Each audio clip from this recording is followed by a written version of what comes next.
It's got great rates for everyone. Tonight, breaking news, President Trump's new warning. The president threatening North Korea, warning the regime against any new threats aimed at the U.S. They will be met with fire and fury like the world has never seen. Those words amid a new and alarming warning from U.S. intelligence. What have the North Koreans now accomplished? Also at this hour, the urgent manhunt. A police officer is shot and killed, and now the new surveillance tonight. The dangerous storms, flood rescues playing out, and word coming in now, the tornado confirmed in the east. Winds more than 100 miles an hour. The daycare horror, the 3-year-old boy left in a sweltering daycare van. He did not survive. What the driver now tells police. The unarmed passenger held at gunpoint for 9 minutes. The people in the car asking the officer why. That video seen 2 million times. And tonight, we celebrate the life of Glenn Campbell, the country music legend, and his brave battle. This is ABC World News Tonight with David Muir. Good evening, and it's great to have you with us here on a Tuesday night, and we begin with North Korea. President Trump warning the regime today against making any more threats toward the U.S., with that promise that the U.S. would unleash fire and fury, the likes of which the world has never seen. It comes after U.S. intelligence determined North Korea's weapons program has now reached a dangerous milestone. ABC's chief global affairs correspondent Martha Raddatz tonight with President Trump's entire statement on camera, his warning to North Korea. It is the most fiery, overtly military threat President Trump has ever launched at North Korea, a chilling warning in response to Kim Jong-un's threats to the U.S. North Korea best not make any more threats to the United States. They will be met with fire and fury like the world has never seen. He has been very threatening beyond a normal statement. And as I said, they will be met with fire, fury, and frankly, power, the likes of which this world has never seen before. This dramatic escalation of rhetoric, all the more alarming given the latest extraordinary intelligence assessments of North Korea's nuclear capabilities. First reported in the Washington Post and confirmed by ABC News, U.S. intelligence analysts believe the North can now produce a miniaturized nuclear warhead that can fit inside its missiles, including its intercontinental ballistic missiles. Kim Jong-un's claim that he was standing next to such a nuclear device last March was met with some skepticism, but this latest intelligence assessment says he has indeed produced that device. This is the most momentous day in his nuclear program. Just 2 weeks ago, Kim tested an ICBM into space, going higher and farther than ever before. But analysts say if the missile trajectory was lowered, the missile could potentially reach the east coast of the United States, including New York and Washington, D.C. There are still 2 pieces of the puzzle left. One is he has to show that he's able to have that nuclear warhead survive the heat of reentry. And the second is that he has to be able to accurately target it. It is without question the greatest challenge President Trump now faces. And the president's tough new words, fire, fury, and frankly, power, come as Americans are worried about the North Korean threat, according to polls. Just days after the UN enacted strong sanctions, a CBS News poll found 61% of Americans are uneasy about President Trump's handling of North Korea. And Martha Raddatz joins us from Washington tonight. And Martha, in addition to that miniature nuclear warhead, there were other alarming findings about North Korea in that intelligence report? There certainly were, David. U.S. intelligence now believes North Korea has 60 nuclear weapons, a far greater number than they thought before, David. Martha Raddatz leading us off tonight. Martha, thank you. I want to bring in retired Marine Colonel Stephen Ganyard tonight. And Colonel Ganyard, you heard what Martha reported right there, that U.S. intelligence now believes the North Koreans have produced a miniature nuclear warhead that can actually fit inside that missile. That was the major concern, was it not? And what's the defense? It was, David, because miniaturizing the nuclear weapon was arguably the hardest part of him developing a nuclear capability. Look at this. This is what's called a ground-based interceptor. If U.S. radars were able to detect a North Korean launch, missiles would be launched from Alaska and California, fly up into outer space. They'd be able to tell the difference between a decoy warhead and the warhead itself. They would intercept it like a bullet on bullet and prevent that nuclear warhead from hitting the United States. That is certainly the hope of how it would play out. Colonel Gagnier, let me ask you this, too. The president's words promising fire and fury like the world has never seen. Afterward, Kellyanne Conway saying the president's rhetoric essentially speaks for itself, calling it strong and obvious. What did you think as you heard it? David, this has been the de facto policy of the United States since President Eisenhower. But to hear this kind of language out of a U.S. president, it's something we've never heard before, and it certainly puts the world on notice. All right, Colonel Steve Gagnier and Martha Raddatz tonight, our thanks to you both. In the meantime, we do move on to other news developing at this hour. The manhunt underway for a suspected cop killer in Missouri. Ian McCarthy, with a long record of arrests, allegedly opening fire during a traffic stop. A home surrounded for a time today, and tonight newly released surveillance video showing the moments just before the deadly encounter. ABC's Alex Perez is in Missouri. SWAT teams today acting on a tip, roaring down this rural Missouri road, then swarming a property, looking for suspected cop killer Ian McCarthy, but in the end, turning up nothing. Neighbors here frightened. He's armed, he's dangerous, he doesn't kill one person. You know, don't mean he won't kill nobody else. The manhunt now round the clock, officers going door to door. And tonight, new security video from just moments before the murder Sunday night. McCarthy seen pulling out of a gas station parking lot with his headlights off. That traffic violation, the reason why Officer Gary Michael follows to pull him over. Seconds later, shots fired, officer down, I repeat, officer down. Police say McCarthy exited his vehicle and shot Officer Michael. Michael returning fire even after being shot. He later died.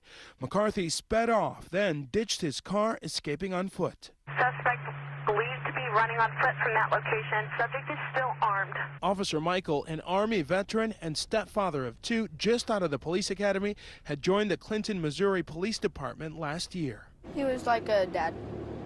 He was a really good officer. He was a really good friend. As for McCarthy, he's been on the run for 4 years, wanted in New Hampshire for assault since 2013. And Alex Perez joins us from outside the sheriff's department there. And Alex, do they still believe McCarthy is in that area? Well, David, he fled on foot, and investigators tell me they have no reason to believe he's not still here. This is a rural area, dense woods in some spots, but officials say they will search every inch and follow up on every tip. David? All right, Alex Perez, our thanks to you again tonight. We move next here to the extreme weather. Newly released images of that tornado in Maryland. Late today, they did confirm it was an EF1. 105-mile-an-hour winds spinning this car right across the road there. Meantime, tonight in the south and in the east, torrential rains triggering flash flooding and water rescues. These images from Houston. ABC's Stephanie Ramos in Salisbury, Maryland tonight. Tonight, torrential storms inundating the Houston area. The morning commute bombarded by up to 8 inches of rain.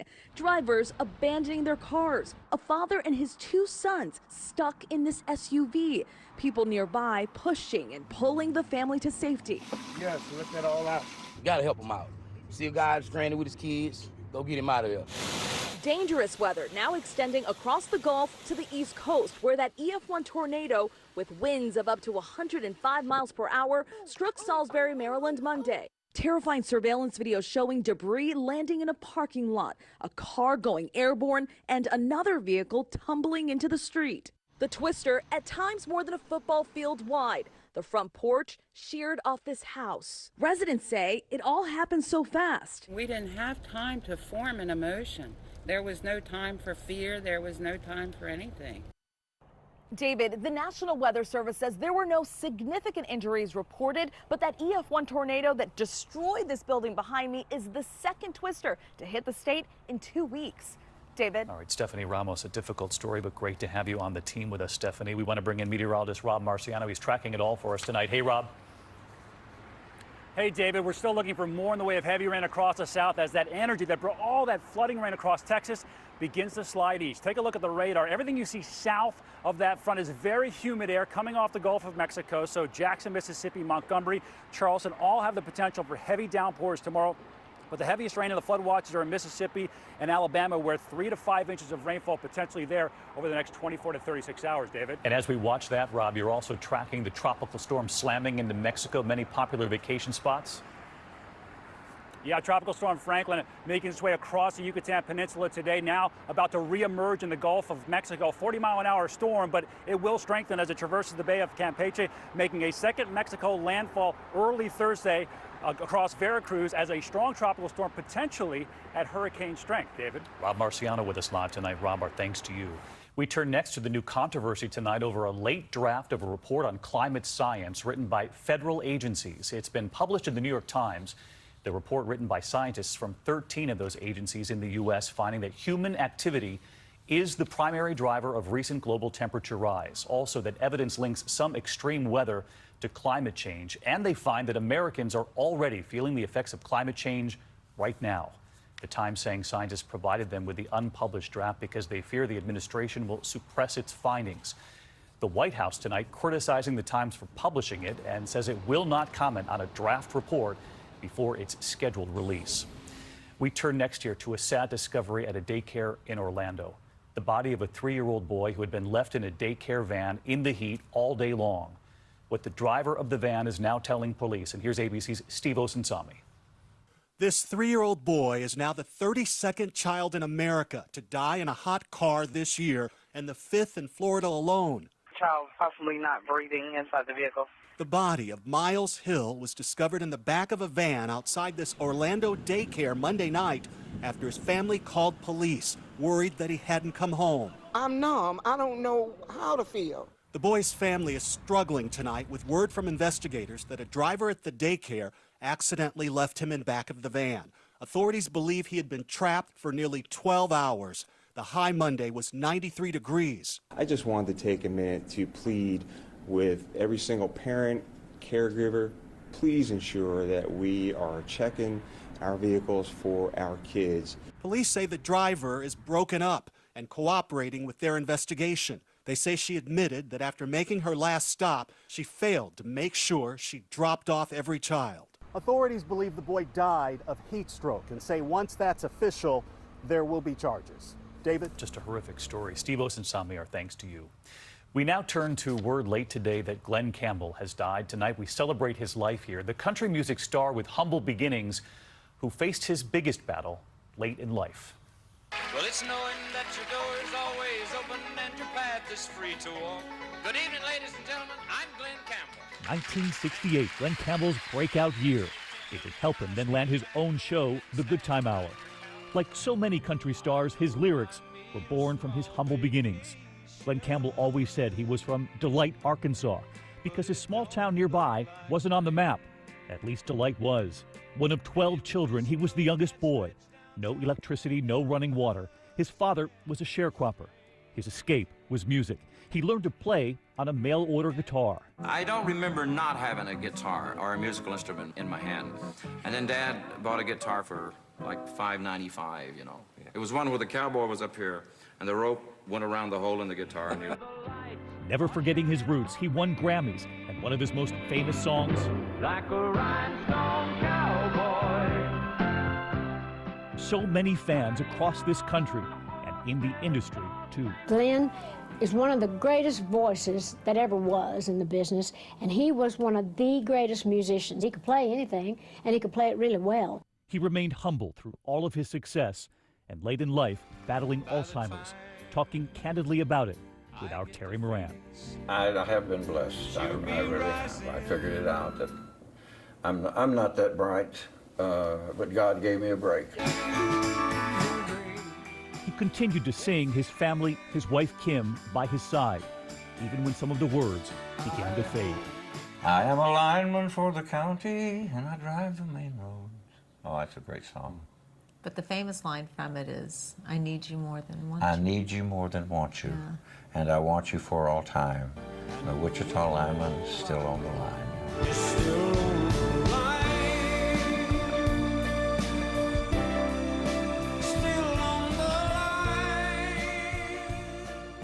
A valiant fight and humble right until the end. Glen Campbell remembered tonight.